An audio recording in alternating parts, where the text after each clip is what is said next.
Assalamualaikum warahmatullahi wabarakatuh.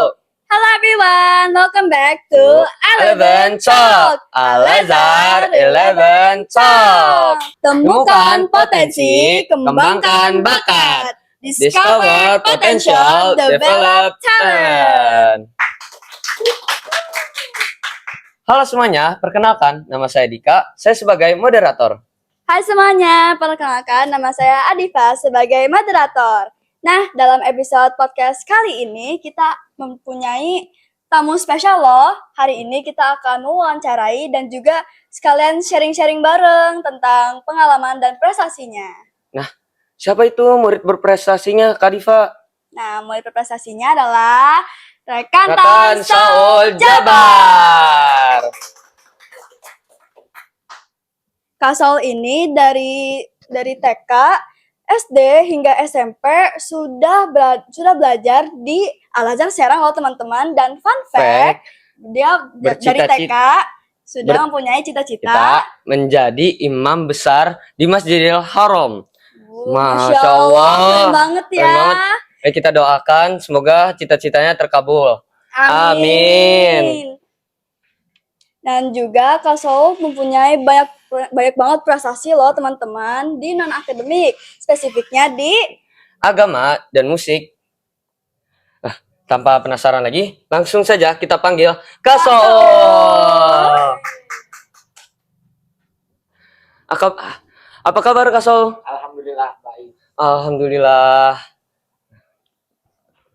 Gimana nih Kak Saul dalam mau hadir di dalam podcast kali ini, gimana? Gugup, senang? Alhamdulillah saya merasa senang dan bahagia. Alhamdulillah. Nah, langsung aja yuk kita mulai sharing-sharingnya. Nah, Kak Saul ini kita mulai dari prestasinya aja. Kak Saul nih selama belajar di Al-Azhar sudah meraih apa saja sih prestasinya? Alhamdulillah semenjak saya berada di lingkungan Al-Azhar Serang ini, alhamdulillah saya telah mendapatkan beberapa prestasi. Di antaranya yaitu lomba seni musik tradisional tingkat kota tahun 2024 dan 2025 yang diadakan oleh Kemendikbud dan Puspernas.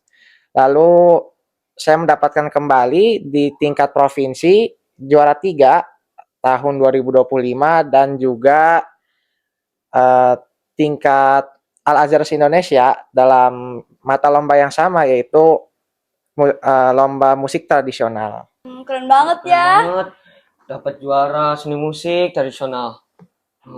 Juara 3. Wah, itu keren banget sih. Masya Allah. Itu sampai nasional juga, itu keren banget. Nah, tadi aku dengar banyak banget kan, Kak Saul juga kebetulan di kelas 9 bilingual tahfiz, jadi banyak banget ada hafalan. Dan juga Kak Saul nih, aku mau nanya dong, bagaimana dan kapan sih Kak Saul tuh nemuin semua passion ini, kayak mau jadi imam, mau ikut lomba-lomba seni musik, itu bagaimana cara Kak Saul menemukan passionnya? Saya menemukan passion tersebut yaitu pada saat saya TK. Terkhususnya passion saya dalam bidang agama dan saya termotivasi untuk menjadi imam Masjidil Haram.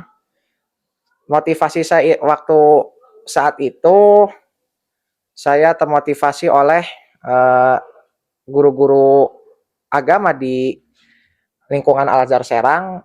Saya ketika masih TK, saya seringkali mendengar suara-suara guru agama di Al-Azhar Serang ini saat mengaji, terutama kepada Pak Masruri. Bacaan saya terinspirasi dari situ.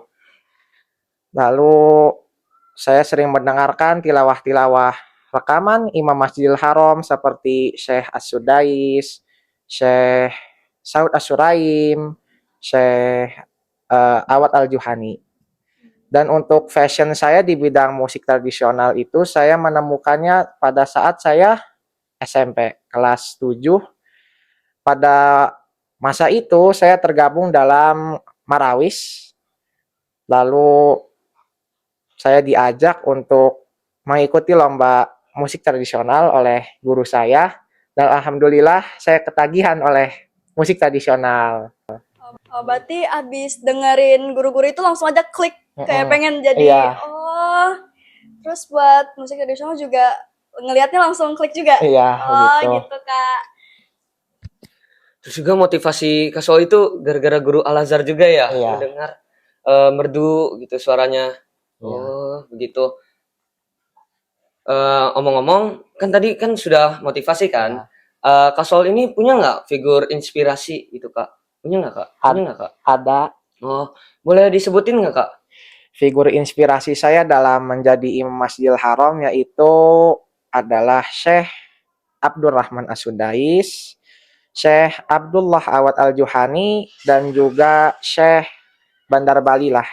Saya terpukau oleh teknik bacaan mereka yang indah dan juga teknik bacaan mereka yang unik. Jadi figur inspirasinya dari imam-imam besar gitu ya, Kak Sol. Iya. Karena merdu gitu ya Iya. suaranya.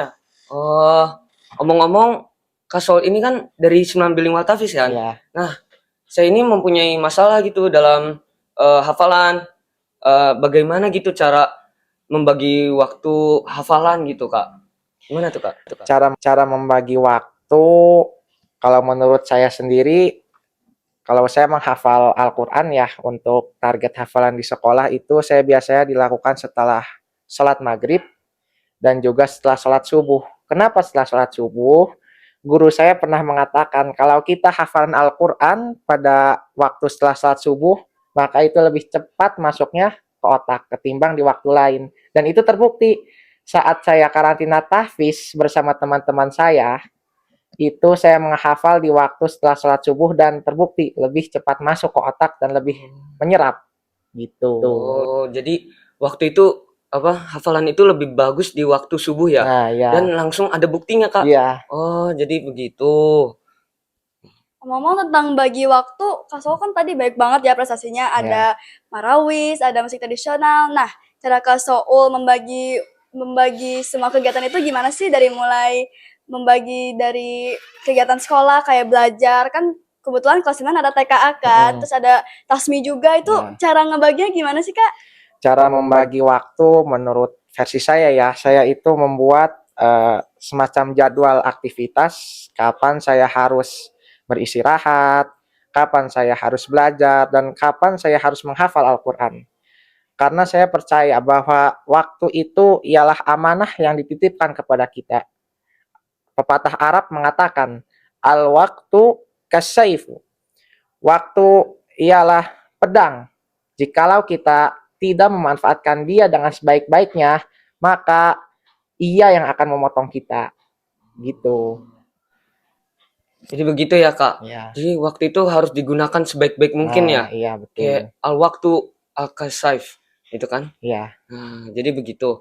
Ngomong-ngomong, Kak Sol ini punya target prestasi nggak Kak untuk kedepannya? Tentu punya. Oh, boleh disebutkan nggak Kak?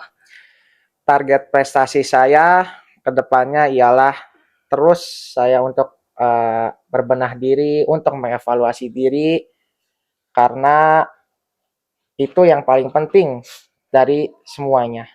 Sebelum kita melangkah ke langkah yang baru, kita sebaiknya mengevaluasi diri sendiri. Dan juga saya percaya bahwa ilmu itu, ilmu yang kita berikan, ilmu yang diberikan oleh Allah itu baru sebagiannya saja, sebagian kecil. Wa ma utitum minal ilmi illa qalila. Dan tidaklah kamu mengetahui ilmu itu kecuali sedikit sekali. Gitu. Masya Allah. Masya Masya Allah. Allah, keren banget. Takbir. Allahu Akbar. Akbar. Keren banget Kak kalau dipikir-pikir. Nah, Kak Sol kan kebetulan udah mau lulus nih. Nah, Kak Sol punya pesan atau motivasi untuk teman-teman kita yang nonton dan juga mungkin ada kelas yang bakal datang nanti. Atau yang sedang menuntut ilmu di SMP Islam Al Azhar 11 Serang. Ada. Gitu, Kak. Boleh disebutkan gitu pesan-pesannya?